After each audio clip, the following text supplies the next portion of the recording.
절대 망대를 세워라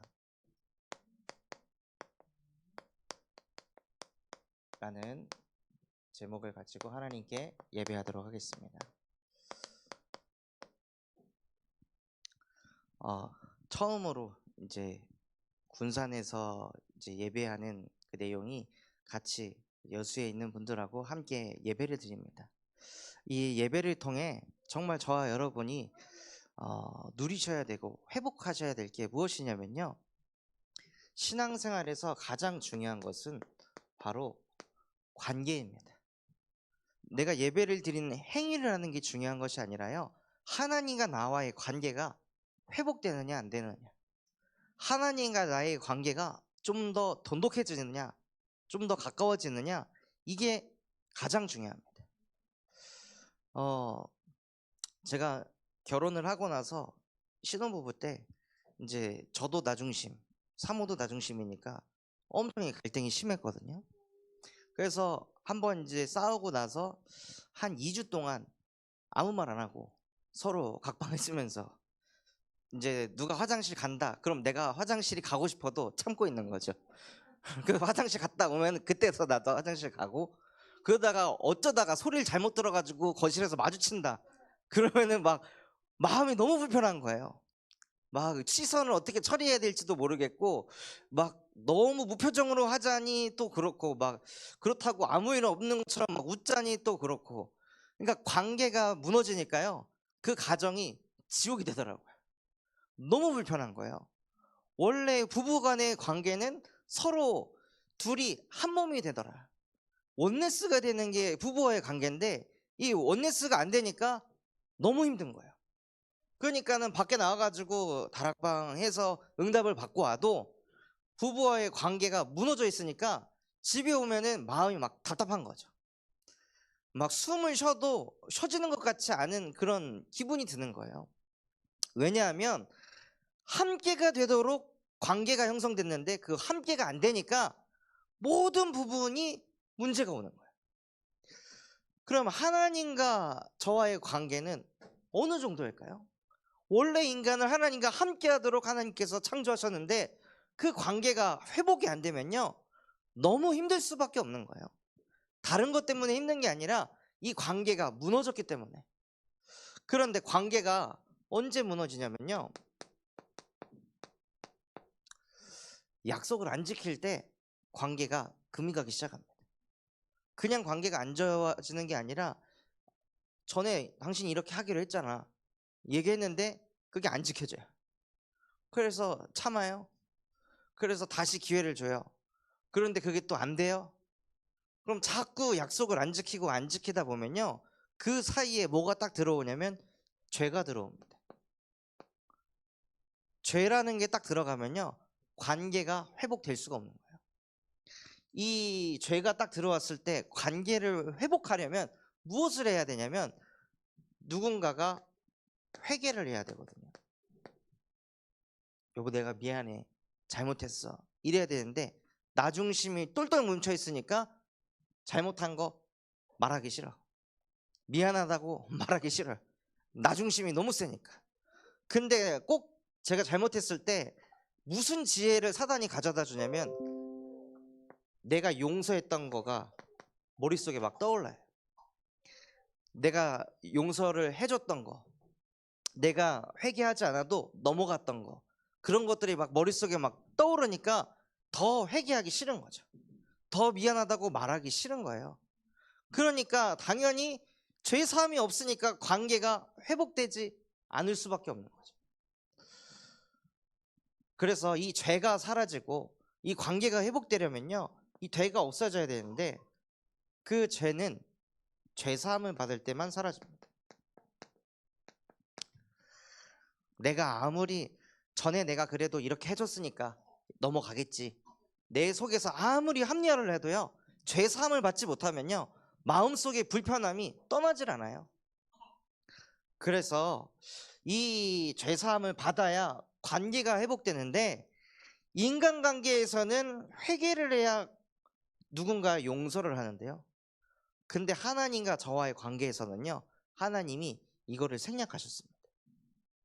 나는 회개하지 않았는데, 나는 나의 죄를 하나님께 회개하지 않았는데 하나님께서 일방적으로 그냥 용서하셨어요. 일방적으로 죄를 사하셨어요. 회개할 거를 우리가 아뢰지 않았는데도 당신이 그 죄를 다 짊어지시고 십자가에 못 박혀 죽으시면서 우리와의 관계를 회복하시려고 우리를 죄 사하셨습니다. 그게 우리가 믿는 하나님이세요. 그 하나님은 회개 또한도 넘어가셨어요. 그냥 일방적으로 용서하셔서 뭘 하고 싶어 하시냐? 저와 여러분과의 관계를 회복하고 싶어 하십니다. 그래서 정말 이 하나님을 아는 지식이 있으시기 바랍니다. 이번 주에 저와 여러분에게 하나님께서 내가 나의 영을 너희에게 부어준다고 하셨습니다. 그러면 모든 순간 속에 이 말씀을 가지고 실제 적용하고 누리시는 거예요. 내가 지칠 때도, 내가 힘들 때도, 한계가 올 때에도 하나님, 지금 이 시간 하나님의 영을 나에게 쏟아부어 주시옵소서 하고 주신 말씀을 가지고 실제 내 생각과 마음, 영혼 속에 자꾸 선포하고 고백하시면서 이 말씀을 실제 누리시는 거예요. 그런데요, 이걸 누리기만 하면 되는데 많은 사람들이 이 언약을 놓치고 언약 실패 속에서 삶을 살아갑니다. 하나님께서는요, 인간을 창세기 1장 27절 하나님의 형상대로 창조하셔서 하나님과 함께하는 영적 존재로 만드셨습니다. 그래서 이 영적인 존재는 어떤 존재냐? 하나님이 주신 언약을 가지고 살아가는 언약적인 존재예요. 그래서 인간이 어떤 존재냐? 늘 하나님의 말씀을 듣고 그 말씀을 사모하고 그 말씀 가지고 기도하는 존재로 저와 여러분을 창조했는데요, 이것을 안 하기 시작하면, 이것을 놓치기 시작하면 무슨 문제가 생기냐면 창세기 3장 4절에서 5절과 같은 문제가 찾아옵니다. 무엇이냐? 내가 선과 악을 판단하는 내 기준이 생깁니다. 나도 모르게 내 안에 기준들이 계속 막 생기는 거예요. 그리고 나도 모르게 내 입장만 보이는 거예요. 상대방의 입장 안 보이고 내 입장만 계속 보이는 거죠. 내 기준 가지고 사람을 바라보면요, 자꾸 부딪혀요. 자꾸 갈등이 와요. 내 기준을 가지고 있으면요, 다르다고 생각하기보다 틀렸다고 생각해요. 저 사람은 왜 저래? 이런 상태로 오는 거죠. 저희 부부가 이렇게 여행을 가거나 놀러 가면 저는 자연을 보고 그냥 느끼고 이런 걸 하고 싶어 하는 성향이거든요. 근데 저희 사모는 거기에서 예쁘게 사진을 찍어야 돼요. 이렇게도 찍고 저렇게도 찍고 여기에서도 찍고 이런 포즈로도 찍고 저런 포즈로도 찍고 막 이거를 찍어야 돼요. 처음에는 나는 여기 오면은 자연을 느끼고 싶은데 언제 자연을 느끼는 거야? 지금 눈으로 보는 게 중요하지 찍은 거 그거 보고 그게 그렇게 중요한가? 이런 생각들이 오면요, 나중에는 이제 사진을 찍다가 이제 얼굴이 점점 똥 씹은 표정이 되는 거예요. 그럼 똥 씹은 표정하고 있으면은 이제 저에게서도 진짜 왜 그래? 그러면 그때부터 이제 관계가 무너지기 시작하는 거죠. 서로 행복하려고 여행 갔다가 다 자기가 가지고 있는 그 기준 때문에 막 갈등이 오는 거예요. 그래서 이제 여행 갔다가 다 때려쳐 돌아가자, 그냥 집에 가, 이런 적이 한두 번이 아니거든요. 근데 그게 왜 그러냐? 다 내 안에 있는 내 기준 때문에, 다 내 입장 때문에 그거 가지고 이 사람을 그렇게 만들려고 하니까 갈등이 올 수밖에 없는 거예요. 그게 아니라 하나님께서는 모든 사람을 다르게 창조하셨잖아요. 유일하게 하나님이 모든 인간을 똑같이 창조한 게 뭐냐? 영적 존재로 창조하셨다는 거예요. 그러니까 뭐만 똑같아야 되냐? 하나님과 함께 해야 되는 건 모든 사람이 똑같아야 된다는 거예요. 나머지는 달라도 상관없다는 거예요. 하나님이 그렇게 창조하셨으니까. 그런데 이 인간이 하나님의 언약의 말씀을 놓치는 그 순간 내 기준에 딱 잡히고 내 입장만 보이면서 잠언 1장 19절처럼요. 하나님의 말씀을 쫓아가는 것이 아니라 이익을 쫓아가게 됩니다. 내 이익, 내 성공, 내 경제, 내 입장, 이것만 계속 쫓아가게 돼요. 그럼 이것만 쫓아가게 되면 하나님의 말씀에 뭐라고 되어 있냐? 이익을 따라가는 모든 자들의 길은 정해져 있다고 되어 있어요. 그 길이 무엇이냐? 자신의 생명을 잃어버린다는 거예요. 분명히 이익을 쫓아갔는데 생명을 잃어버려요. 가룟 유다가 이익을 쫓아갔는데요, 생명을 잃어버렸습니다. 이익을 쫓아서 예수를 팔아갖고 많은 돈을 벌었습니다. 그런데 가룟 유다의 마지막은 자살이었어요. 이익을 얻었는데요, 거기에서 생명을 잃게 되는 거예요. 왜냐하면 인간은 영적 존재니까. 아무리 육신적인 이득을 취해도 그 속에서 만족이 없고 행복이 없고, 그러다 보니 자기의 자아, 생각, 이 모든 것들이 무너져 가기 시작합니다. 그런데 이것을 나은 사람만이 아니라 모든 사람들이 이 속에서 산다는 거예요. 로마서 3장 23절, 모든 사람이 죄를 범하였으며 하나님의 영광에 이르지 못하더니, 나만 그런 게 아니라 내 옆 사람도, 내 옆에 사람도, 내 위에도 아래도 모든 사람이 이 가운데 빠져가지고 자기밖에 모를 수밖에 없다는 거예요. 왜냐? 언약을 실패했기 때문에. 그런 사람한테 잔소리해서 되냐 이거예요. 왜 넌 너밖에 모르니? 10,000번을 얘기해도요, 너밖에 몰라요. 수십만 번을 얘기해도 그 사람은 자기밖에 몰라요. 그거 가지고서 근본을 바꿀 수 없다는 거예요. 왜냐? 그 사람이 그렇게 된 이유가 무엇이냐? 언약을 실패했기 때문에. 그래서 하나님께서는 언약 실패 속에서 살아가면서 하루하루 살아가는데 점점점 생명을 잃어버리는 우리에게 하나님이 찾아오셨습니다.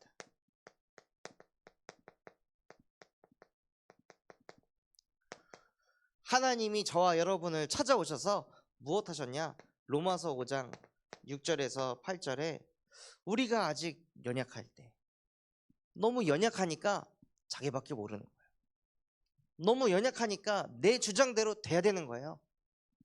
그럴 때 그리스도께서 경건하지 않은 자들을 위해서 십자가에 못 박혀 죽으시면서 우리에 대한 자기의 사랑을 확증하셨느니라 하고, 이 상태에 빠져가지고 자기밖에 모르는데 또 회개도 안 하는데 그런 우리를 용서하시고 십자가에서 이 모든 죄를 사하셨다는 거예요. 또 빌립보서 2장 6절에서 8절에 보면요, 그는 근본 하나님과 본체이시나 그와 동등됨을 여기지 아니하시고 오히려 종의 형체를 입고 이 땅에 오셨다고 하셨어요. 왜요? 우리와 하나님과의 관계를 회복시키시려고. 하나님이 우리와 항상 함께 하시려고 자기 자신을 친히 낮추셔가지고 이 땅에 오셨다는 거예요.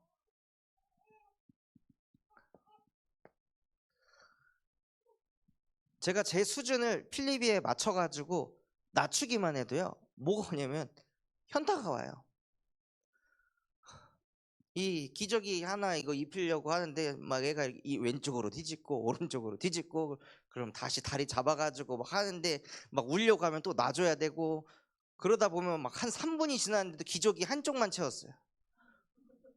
그러면 다시 또 이거 한쪽 어떻게 해가지고 딱 채웠는데 뭐가 보이냐? 이제 옷을 입혀야 되네.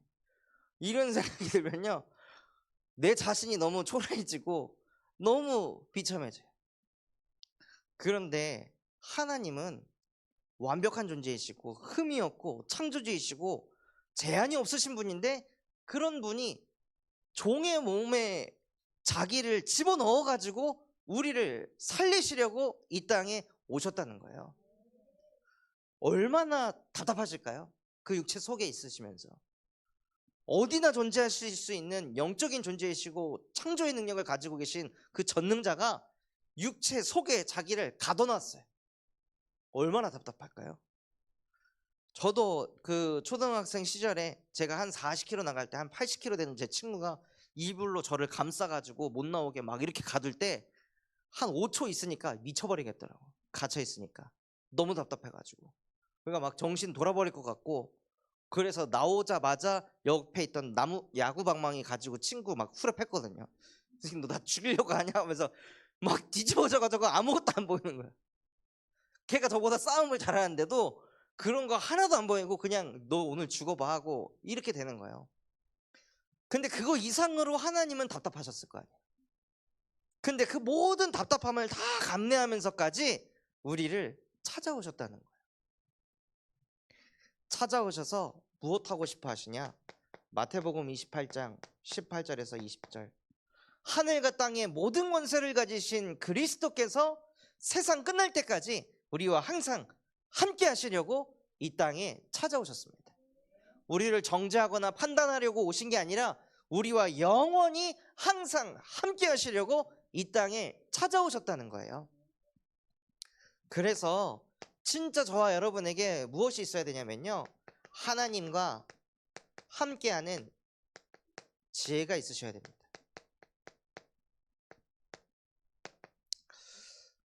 그래서 그 하나님과 함께하는 지혜를 갖기 위해서는요, 여러분의 마음속에 무엇이 있어야 되냐? 하나님의 말씀이 있어야 됩니다.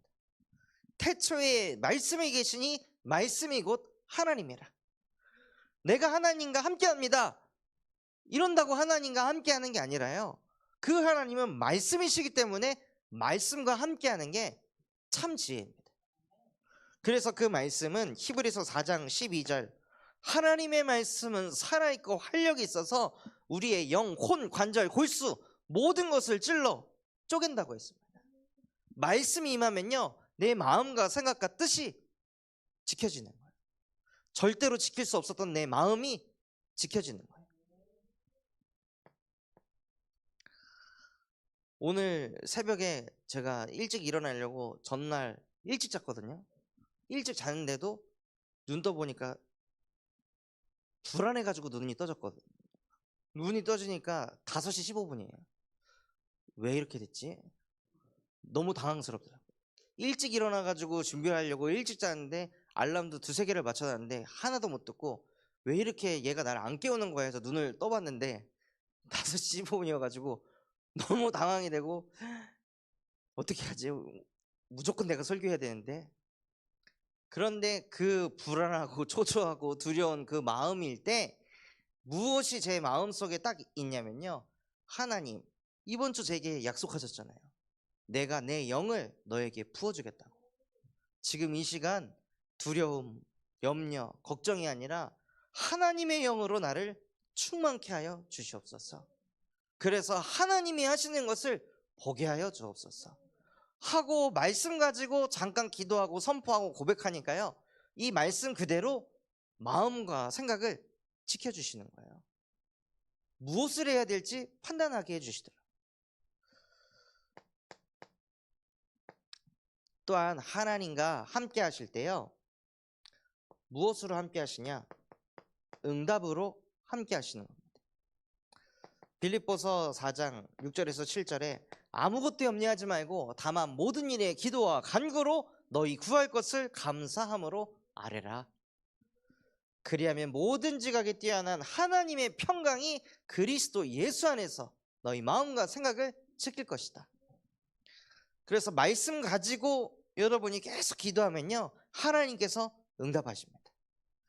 그런데 어떻게 기도하시냐면요, 모든 일에, 내가 하는 크고 작은 모든 일을 가지고 하나님께 다 기도로 아뢰는 거예요. 내가 무슨 일을 할 때 하나님의 도움이 없어도 할 수 있는 일을 할지라도 하나님 도와주세요. 하나님 나에게 능력을 주세요 하고 내 수준이 아닌 하나님의 수준으로 이것을 할 수 있도록 은혜 주세요 하고 모든 것을 가지고 하나님께 아뢰시기 바랍니다. 그리하면요, 하나님이 주신 응답을 가지고 무엇을 하냐? 전도를 하시는 거예요. 그래서 사도행전 1장 8절 오직 성령이 너희에게 임하시면 너희가 권능을 받고 땅끝까지 증인이 될 것이다. 나에게 주신 강단 말씀이 실제 내 삶 속에 적용되고 누려지는 것을 가지고 만나는 사람들에게 포럼을 하면서 전도를 하는 거예요. 그게 하나님과 함께하는 지혜를 가진 사람입니다. 그래서 사람을 만났을 때 자식 자랑하고 뭐 산 거 자랑하고 어디 갔다 온 거 자랑하는 게 아니라 사람을 만났을 때 무엇을 하시는 거냐? 강단 말씀이 실제 내 삶 속에서 누려지고 적용된 거를 포럼해 주는 거예요. 그게 지혜 중에 지혜입니다. 그래서 오늘 절대망대를 세우셨는데 이 절대망대를 세울 때요, 여러분 안에 뭘 보셔야 하냐? 나의 복음 누림의 이유가 무엇인지 이게 정리되셔야 됩니다. 많은 사람들이 복음을 누리려고 합니다. 왜 누리려고 하죠? 왜 끝내신 예수 그리스도를 누리려고 하는 걸까요? 문제 해결을 위해서요. 저도 왜 복음을 받았냐? 내가 가진 이 우울증의 문제, 끊임없이 자꾸 우울로 들어가고 끊임없이 자괴감으로 계속 빠져들어가니까 이 생각 그만하고 싶은데 조절이 안 되고 절제가 안 되고 나도 모르게 자꾸 나를 봤을 때 한심하게 여겨지고 자존감이 너무 낮은데 이것을 내가 어떻게 조절을 할 수가 없으니까 그래서 복음을 받았거든요. 내 정신의 문제 해결하려고 복음을 받았어요. 근데 이 문제가 해결되면 어떻게 될까요? 문제가 해결되면요, 복음 누림의 이유가 사라져 버리는 거예요. 많은 사람들이 여기에 그냥 걸려 있어요. 이 안진뱅이가 치유되고 나서 그 사람은 어디 갔을까요? 예수님이 부활하셨을 때 일어난 안진뱅이가 옆에 있었을까요? 없어졌습니다. 문제 해결되니까 사라진 거예요. 그래서 이것을 위한 복음 누림이 아니라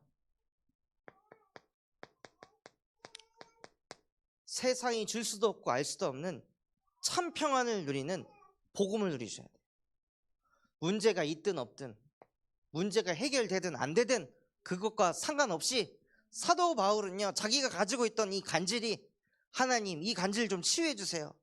남들은 다 고치는데 나는 왜 못 고쳐요? 왜 나는 치유가 안 돼요? 해가지고 하나님 앞에 결단하고 3번을 집중적으로 기도했는데 결국 치유가 안 됐습니다. 그런데도 바울은 내게 이미 은혜가 족하구나. 오히려 이것이 내가 하나님을 바라볼 수 있는 발판이구나. 오히려 이 약점이 내가 하나님께 더욱더 집중할 수 있는 하나님의 은혜구나. 문제가 해결이 안 되는데도 뭐가 있냐? 평안이 임하는 거예요. 그게 실제 복음을 누리는 거죠. 문제가 없어져서 평안하다는 건 그게 뭐가 평안일까요? 문제가 그대로 있는데, 어려움이 그대로 있는데 자꾸 외로움이 찾아오는데도 하나님이 나와 함께 하신다는 그거 하나만으로도 평안할 수 있는 거, 그게 복음 누림의 이유가 되셨으면 좋겠습니다. 그런데 또 제가 현장을 뛰어보니까요, 평안하지 않던 사람이 평안해져요. 복음을 자꾸 들으니까. 평안해지니까 어떻게 되냐? 또 복음을 안 누려요. 평안해지니까. 인생에서 진짜 평안이라는 게 뭔지도 몰랐는데 평안을 맛보기 시작하니까 어떻게 되냐? 다시 또 예배하고 멀어지더라고요. 얻을 거 얻어가지고. 진짜 우리 복음 누림의 이유가 어디로 가야 되냐면요, 함께로 가야 되는 겁니다. 복음을 누리는 이유가 문제 해결도 아니요, 평안도 아니요, 하나님과 함께하기 위해서 복음을 누리시는 거예요. 근데 하나님이 언제 강권적으로 역사하시고 함께 하시냐? 지금 이 시간, 예배하는 이 시간에 주의 말씀이 선포되는 그곳에 주의 사자가, 주의 뜻이 이루어지는 곳에 주의 천군이 역사한다고 했습니다. 지금 예배하는 이 시간, 하늘 보좌의 문이 열리고 보좌의 축복이 우리 안에 임하는 시간이에요. 하나님의 영이 부어지는 그 시간이 예배하는 시간. 또 하나님이 언제 우리와 가장 함께 하냐? 우리가 기도할 때요. 예수 이름으로 기도할 때 하늘 보좌의 문이 열리고, 우리가 예수 이름으로 기도할 때 히브리서 1장 14절 모든 천사들은 섬기는 영으로서 구원받은 상속자들을 위하여 보내심이 아니냐. 우리가 예수 이름으로 기도할 때요, 눈에 보이지 않게 천사들이 옆에서 그 기도 제목을 받아서 하늘 보좌에 상달합니다.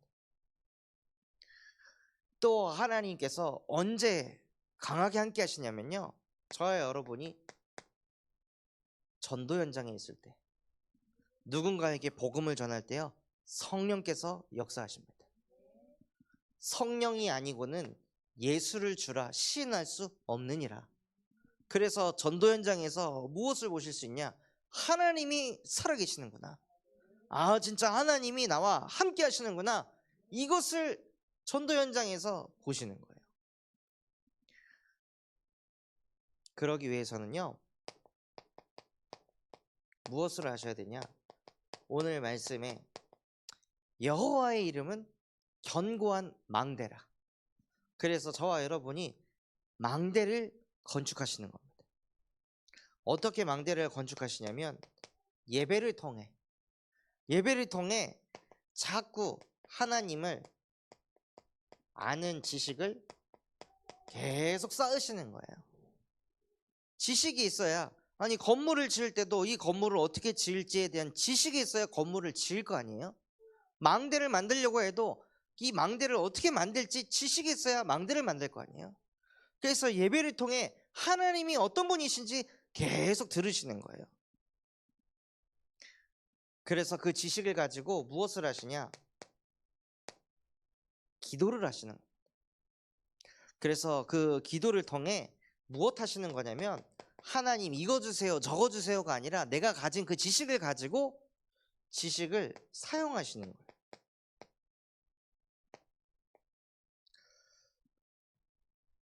하나님께서 십자가에서 하나님 떠난 모든 문제를 다 끝내셨습니다. 다 이루셨습니다. 그 지식을 예배 시간에 들었잖아요. 그러면은 나의 기도 또한도 그 흐름으로 가는 거예요. 똑같이 내가 필요한 걸 하나님께 기도하는 게 아니라 하나님을 가지고 하나님과 함께 하는 거예요. 그게 기도예요. 그렇게 기도를 하다 보면요, 하나님이 무엇을 할 수 있게 하시냐? 전도를 할 수 있게 하십니다. 그 기도 속에서 응답을 전달하시는 거예요. 이거를 계속 하시는 겁니다.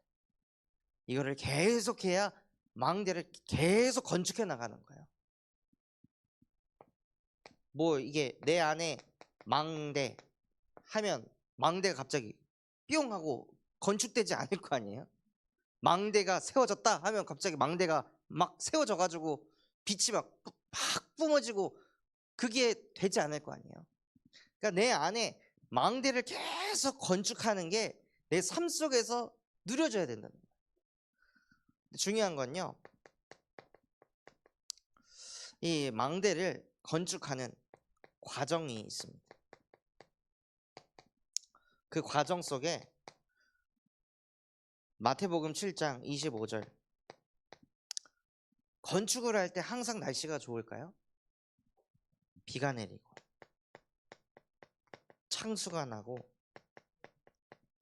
바람이 붑니다. 대부분 비 내리면 건축하다가 멈춥니다. 비가 내리니까 당연히 이 건축하다가 멈춰야죠. 또 지금 저희 여기 군산에도 외부 이거 공사를 하고 있는데, 그걸 하면서도 뭘 하냐, 날씨를 보고 비가 온다 그럼 건축을 멈춰요. 그럼 비가 그쳤을 때는요, 다시 또 건축해야 되잖아요. 근데 많은 사람들이 내 영혼에, 내 인생에 비가 내리고 창수가 나고 바람이 불었을 때 건축하다가 멈추고 그 상태로 그냥 간다는 거예요. 내 인생에 비가 내리고 창수가 나고 바람이 불 때도 계속 망대를 건축해 나가야 되는데 여기에서 멈춘다는 거예요. 그러니까 아무리 우리가 하나님 자녀가 아니든 하나님 자녀이든 그 신분과 상관없이 인생에는 비가 내리고 창수가 나고 바람이 부는데 마치 내가 하나님 자녀가 되면은 내 인생에 비가 안 내릴 것 같고 창수가 들이치지 않을 것 같고 창수는요 큰 물이 범람해서 홍수가 일어나는 거예요. 그리고 바람이 막 불어가지고 나를 흔들지 않을 것 같고 그 자체가 잘못된 생각을 하고 있는 거예요. 비가 내리든 창수가 나든 바람이 불어도 내 안에 하나님의 망대가 세워져 있기 때문에 하나님 나는 요동하지 않습니다. 그래서 하나님의 말씀을 지키는 자가 그것을 행하는 자가 지혜로운 자라고 하셨습니다. 그 사람은 추추를 반석 위에 세워서 비가 내리고 창수가 나고 바람이 불어도 요동하지 않는다고 말씀하셨습니다. 그래서 어떤 순간이 몰려와도 망대를 건축하는 일을 멈추지 않으시기 바랍니다. 또 이 망대를 건축해 나갈 때 예수님께서도요 이 절대 망대를 건축해 나가시는 그 여정 속에서 십자가에 못 박혀 있을 때 무엇을 하냐면 이 많은 군인들이 예수님을 보고 비웃었습니다. 저게 유대인의 왕이라더니 지가 그리스도라더니 지 못 박은 거 하나 빼내지도 못하는구나. 비웃고 희롱하고 조롱하였습니다. 절대 망대를 세우는 그 여정 속에 이런 일 저런 일들이 막 터져 나온다는 거예요.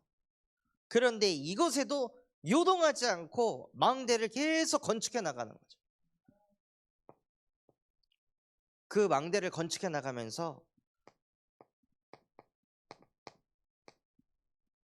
어떤 망대가 딱 세팅돼야 되냐면요 다 이루었다.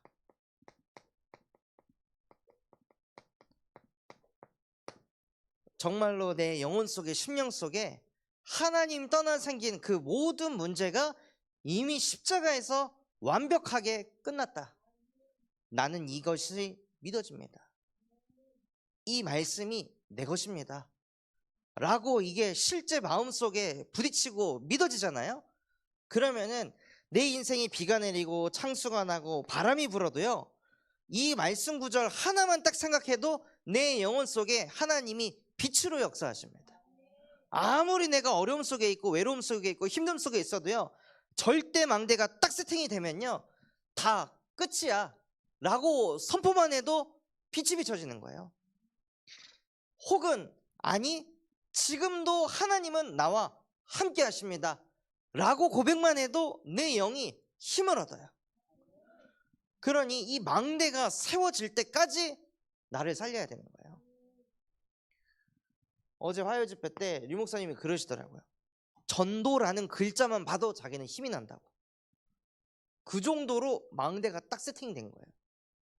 저 또한도 다른 게 아니라 하나님이 나와 함께라는 그 글씨만 읽어도요 힘이 납니다.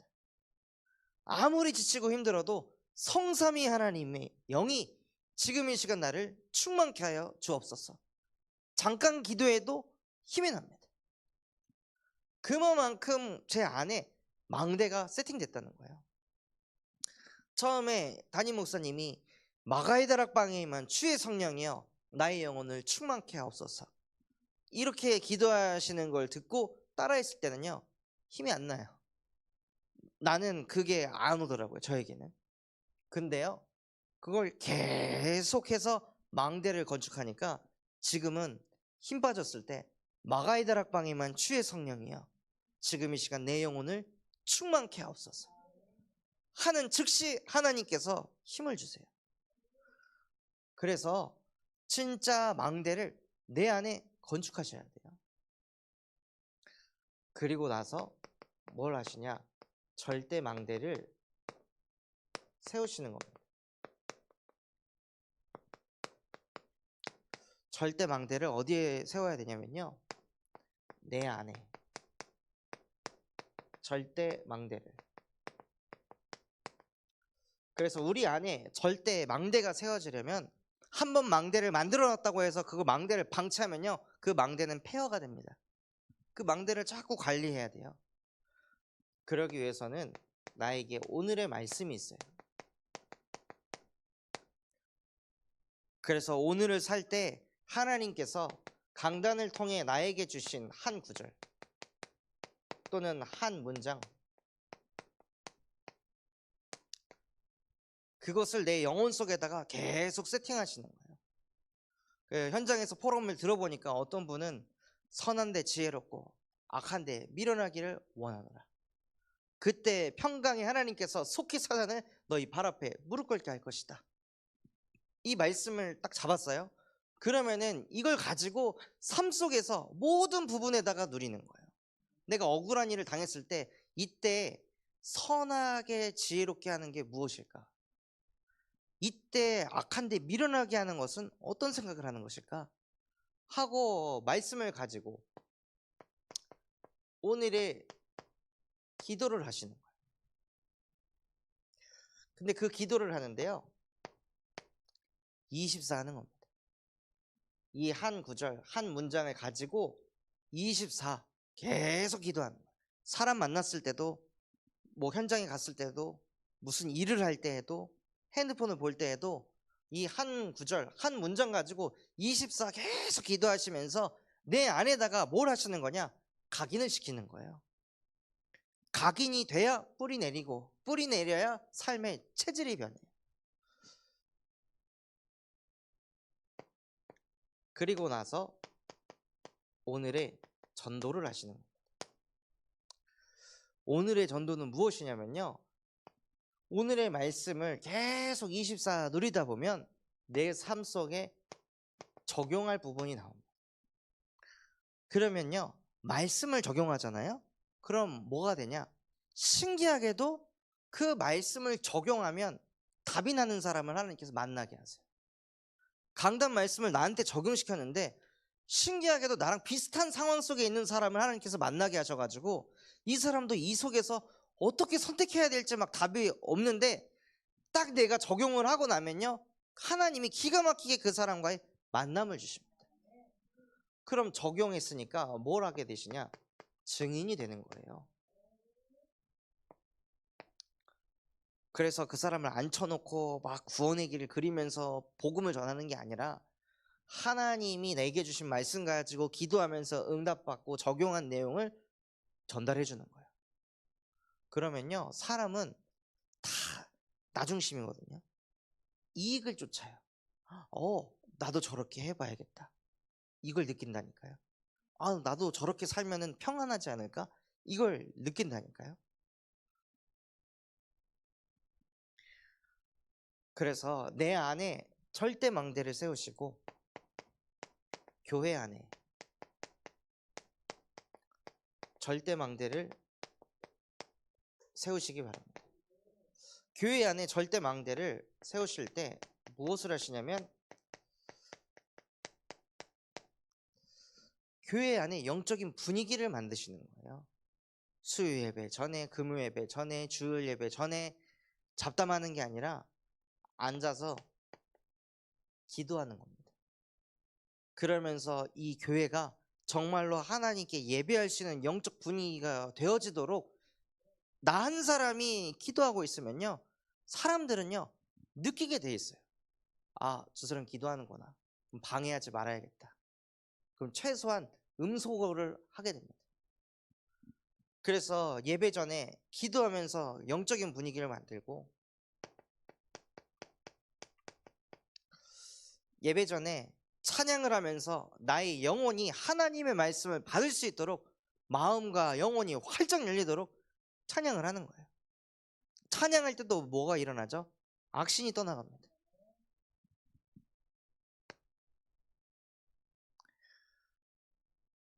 그리고 예배 시간에 완전히 몰입을 하시는 거예요.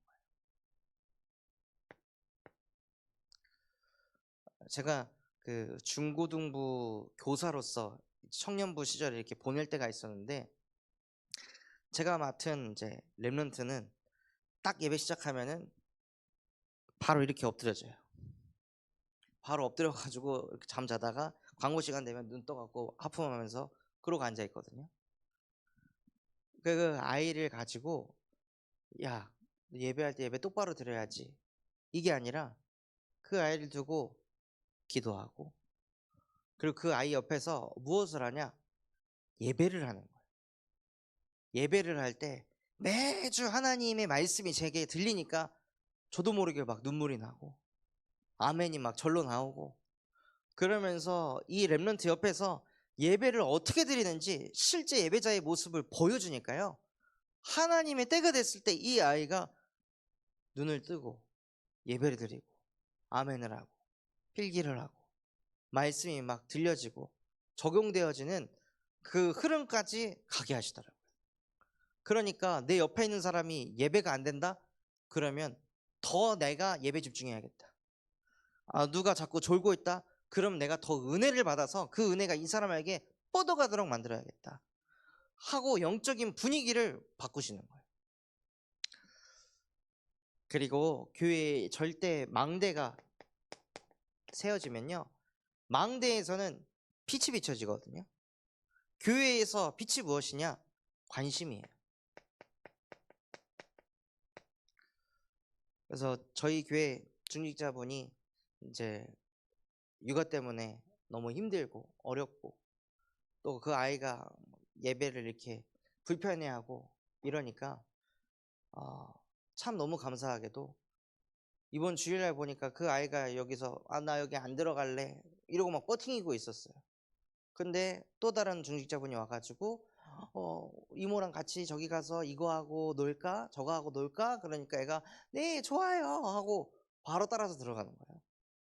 그래서 부모님은 여기 와가지고 예배하고, 그리고 나중에 가서 이제 보니까는 또 다른 중직자분이 같이 앉아가지고 그 아이하고 막 놀이하고 뭐 하고 하면서 그 아이의 부모가 예배할 수 있도록 배려해 주시는 모습을 보면서 제가 너무 은혜가 되고 감사하더라고요. 야, 참 한 영혼 살리기 위해서 교회에 많은 우리 분들이 이렇게 헌신을 하시는 모습들이 너무 감사한 거예요. 그러니까 교회 안에 절대 망대가 딱 세워지면요, 빛이 임해서 그렇게 예배가 안 되는 사람들에게 관심이 가진다는 거예요. 나 혼자 은혜 받는 것에서 멈추는 게 아니라 우리 안에 온 모든 영혼들, 담임 목사님이 기도하실 때 이런 기도 좀 종종 하시거든요. 그냥 왔다 그냥 가는 사람 없게 하시라고, 다 은혜 받고 가게 달라고, 그런 기도 하신단 말이에요. 그래서 진짜 교회 안에 망대가 딱 세워지면요, 관심이 보이고 섬기게 하십니다. 그래서 모두 다 예배의 축복을 누리도록 만드는 거예요. 그리고 교회 안에 있다 보면요, 나에게 보이는 게 있습니다. 나에게 보이는 거. 사람들은 그거 가지고 판단을 해요. 그런데 하나님이 나에게 보여주신 겁니다. 그거는 하나님이 나한테 헌신하라고 하시는 거구나 하고 사인을 받고 응답을 받으시는 겁니다.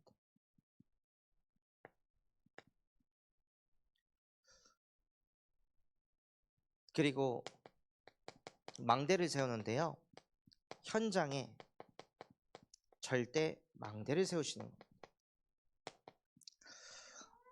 현장에 망대를 세울 때 마태복음 5장 16절에 보면 하나님께서 우리를 세상의 빛으로 부르시고 너희의 착한 행실을 보고 많은 사람이 나온다고 했습니다. 그래서 현장에서 막 복음을 전하는 것이 아니라요, 그 사람들이 나오게 하려면 무엇이 있어야 되냐? 착한 행실을 보고 사람들이 나온다는 거예요. 그리고 감사하게도 저희 교회가 예비 캠프를 하면서 저기 옥산초등학교에 전교생에게 이 선물을 줬거든요. 또 전 직원에게도 선물을 주고, 그러다가 저희 이제 사모가 한의원에 가가지고 침을 맞으러 갔는데 그 한의사 분이 여기 옥산초등학교 초등학생의 학부모세요. 근데 이번에 애가 그 교회에서 준 선물을 가지고 왔더라고요. 하고 아이가 군산 참소망교회에서 선물 받은 걸 가지고 집에 온 거예요.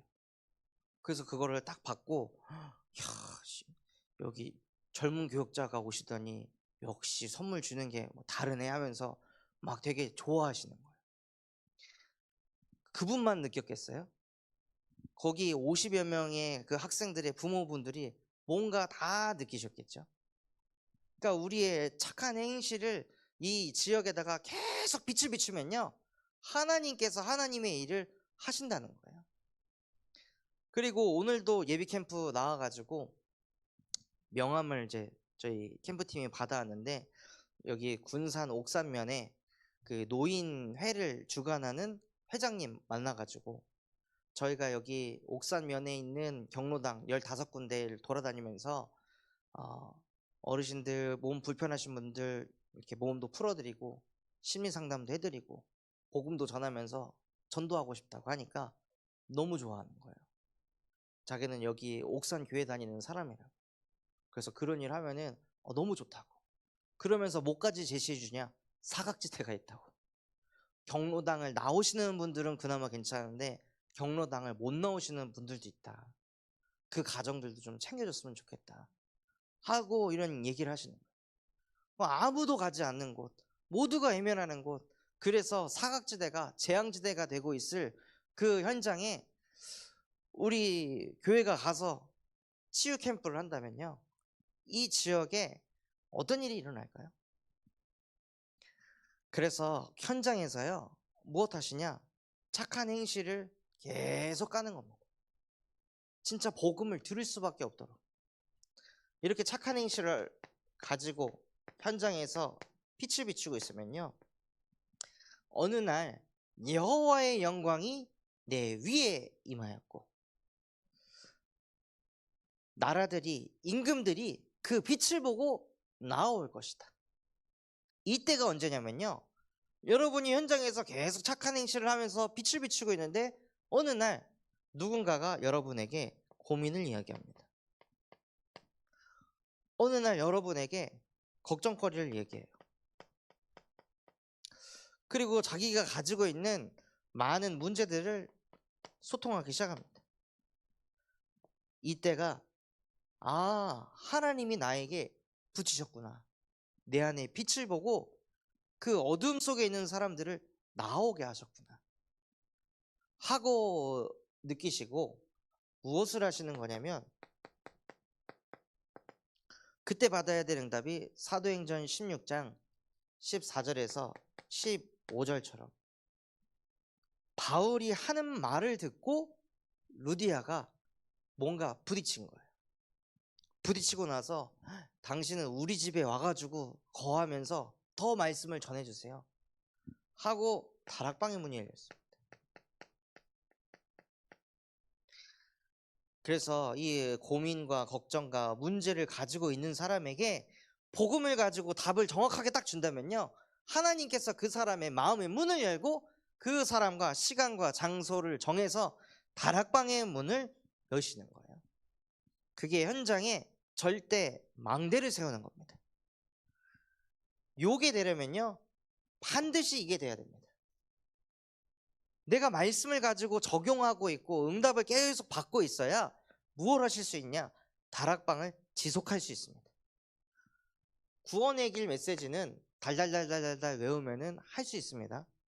근데 그거 가지고 만날 때마다 계속 십자가 그리면서 구원의 길 계속 해보세요. 그럼 질려버린다니까요, 사람이. 근데 이게 아니라 내가 오늘 누린 말씀, 또 다음날 누린 말씀, 그 살아있는 말씀들을 계속 다락방 가서 선포하면요, 사람들이 들으면서 생명을 얻어요. 힘을 얻어요. 그래서 내 안에 절대 망대를 세우시고 또 우리가 섬기는 교회 안에 절대 망대를 세우면서 현장에까지 절대 망대를 세우는 증인이 되시기 바랍니다. 그래서 결론으로 정말 저와 여러분이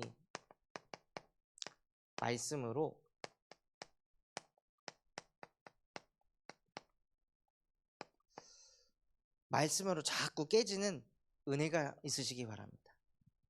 오늘 이번 주 잠언 말씀에서도 하나님께서 권면하시고 교훈을 주시는데 듣지 않는다고 했어요. 왜냐, 그 말씀을 적용하려고 하면 내가 깨져야 되거든요. 그러니까 그거 깨지기가 싫으니까 하나님의 말씀을 듣지 않으려고 하고 만지지도 않으려고 해요. 그러니까 나는 계속 그대로 나중심으로 가는 거죠. 신앙생활을 오래 했는데도 나라는 게 깨지질 않으니까 응답이 계속 거기서 거기인 거예요. 그래서 말씀을 들으시면서 계속 깨지는 은혜가 있으시기 바랍니다. 그래야 내 영혼 속에, 심령 속에 나라는 게 쪼개지고 그 속에 복음이 들어갑니다. 그러면 내 안에 절대 망대가 세워지면서 교회 안에, 현장 안에 절대 망대를 세우는 주역이 될 줄 믿습니다. 오늘 우리에게 주신 말씀 붙잡고 합심해서 기도하겠습니다. 하나님 아버지 감사합니다. 하나님 정말로 절대 망대를 세울 수 있도록 은혜를 베풀어 주시옵소서. 하나님, 우리는 죄를 저지르고 누군가 잘못을 하면 회개를 해야 죄사함을 받습니다. 그러나 내가 믿는 하나님은 그 회개 없이도 자기 자신이 그 죄를 짊어지시고 십자가에 못 박혀 죽으시면서 나의 모든 죄를 사하신 그리스도이십니다. 그분을 통하여 나와 하나님과의 관계가 날마다 회복되어지는 하나님을 아는 지혜, 하나님과 함께하는